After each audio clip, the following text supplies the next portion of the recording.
So how do we explain development? Well, there are different and compatible approaches. So one set of explanation appeals to neural changes, changes in the child's brain. We talked about neurons in the first set of lectures, and it turns out that that there's changes in the number of neurons that you have through development. Maybe surprisingly, the big story of development isn't that the brain becomes more and more interconnected. It isn't more and more connections between neurons, but rather fewer and fewer. So a lot of what goes on in early brain development is pruning, the getting rid of neuronal connections. And it's this that somehow makes more advanced and more mature thought possible. Another aspect of brain development is myelinization. And what this means is that the myelin sheath around neurons that makes them run faster and more effectively takes time to develop. This develops all the way through adolescence. And in fact, more generally, parts of the brain are not fully developed until quite late in life. And in particular, the frontal lobes, the part of the brain just behind your forehead, takes considerable time to develop and is not fully developed in adolescence, let alone in children or babies. And this can be telling because it could be part of the child's problem has to do with inhibition, which is what the frontal lobes are good at. So my favorite example of this is from the Charlie Bit My Finger video we saw at the very beginning of this lecture. So remember that Charlie's chomping down on the kid's finger, and then the kid's yelling, and Charlie decides to get the finger out of his mouth. But look at what he does. If it were you, you'd just open up your mouth and stop biting. But it's like Charlie can't. He can't. Once he starts into biting, he can't stop. And so what he does is he takes his hand and pulls his brother's finger out of his mouth.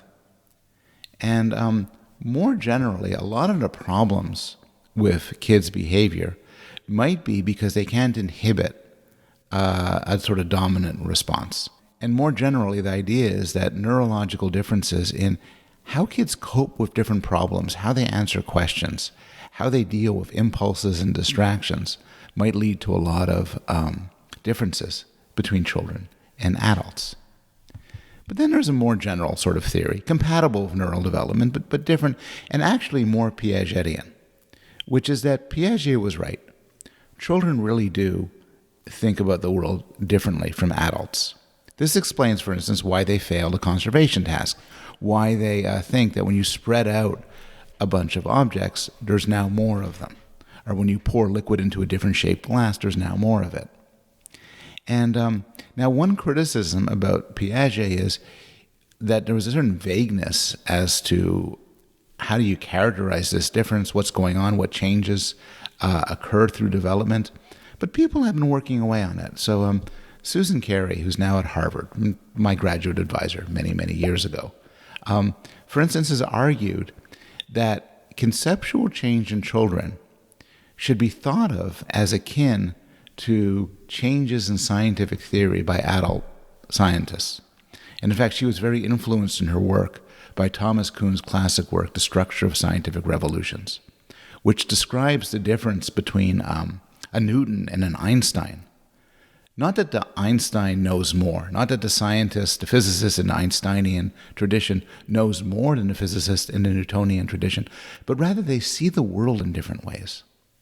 The difference between a 4-year-old and an adult in thinking about the physical world should be akin to the difference between a Newtonian physicist and a contemporary physicist in the understanding of the world. And this is one dominant, very interesting approach. So developmental psychology is a vibrant field, and there's a lot of debates here, and one of the debates is whether this sort of theory is right. So developmental psychologists who are interested in developmental change are likely to want to contrast two general views. One is that there are large-scale changes between childhood and being an adult. This was, of course, Freud's view as you go through these major psychosexual changes. It's also Piaget's view. And it's also the view of people like Susan Carey, who I just talked about, who argued that there are these general, profound changes in theories of the world. But there's an alternative. An alternative focuses on the idea that the brain contains specific modules, specific cognitive systems with their own developmental trajectory. And we'll talk more about this throughout the course. But the idea of modules is that we have special systems in the head that are specialized for different things. They're specialized for thinking about the physical world or thinking about the social world. And these systems have a lot of innate knowledge, a lot that's built in, and they do develop, but their development is constrained in special ways. Now, one important case study for such a modular view is that of language development, and that's what we'll talk about next lecture. But another one is social development or social understanding. And one of the case studies that has interested a lot of people in a modular conception development is the case of autism. So autism, many of you are familiar with this.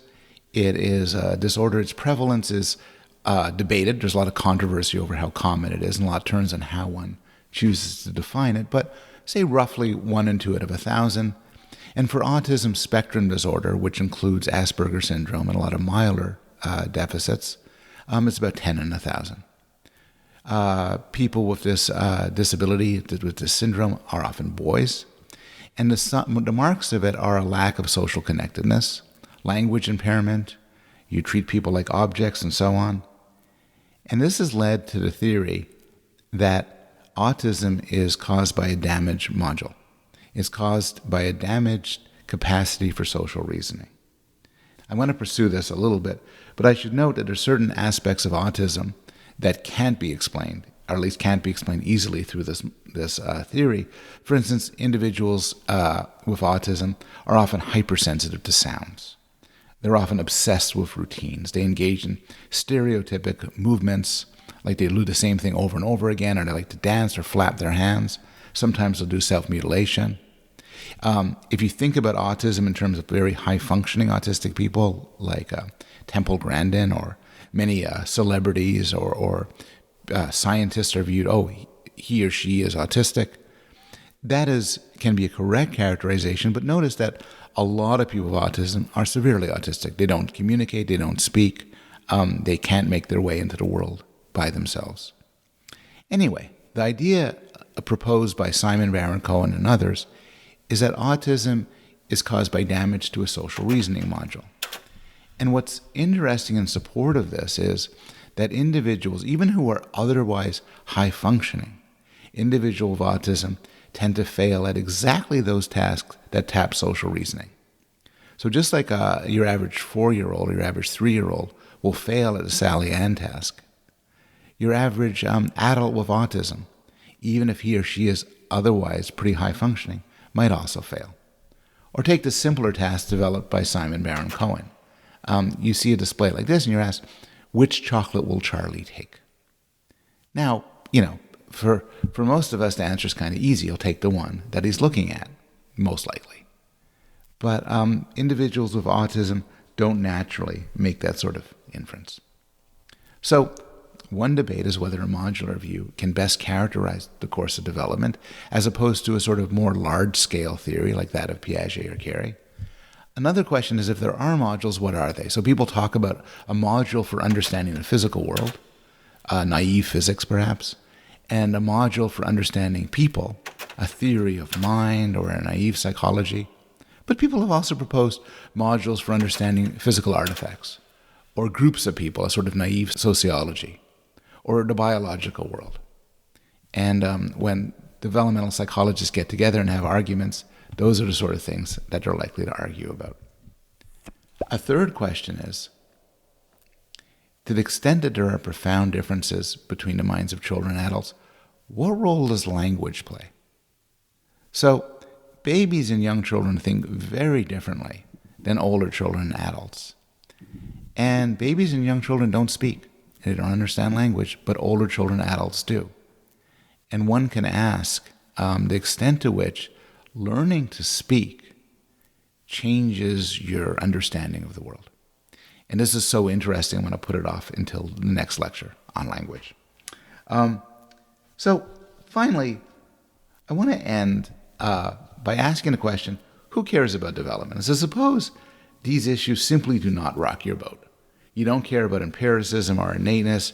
You don't care about continuity or Piaget or object permanence. You just don't even care about children. You're just interested in adults. Still, it turns out that a lot of questions about adult psychology, can be addressed through the study of children. And I want to give you what I think is a wonderful example by the late paleontologist Stephen Jay Gould about zebras. So here's a question about zebras, about adult zebras. Are zebras white animals with black stripes, or are they black animals with white stripes? That's kind of a cool question. I don't have the foggiest idea what the answer is, but I know people do know the answer, and the way they know the answer is by studies of development. You could see through studies of embryonic development and development when zebras are young, what the original coloring of the zebra is, and whether these are black stripes or whether they're white stripes. More generally, we should end by considering the wisdom of the great biologist Darcy Thompson, who, in a plea for understanding the importance of development, said, "Everything is the way it is because it got that way."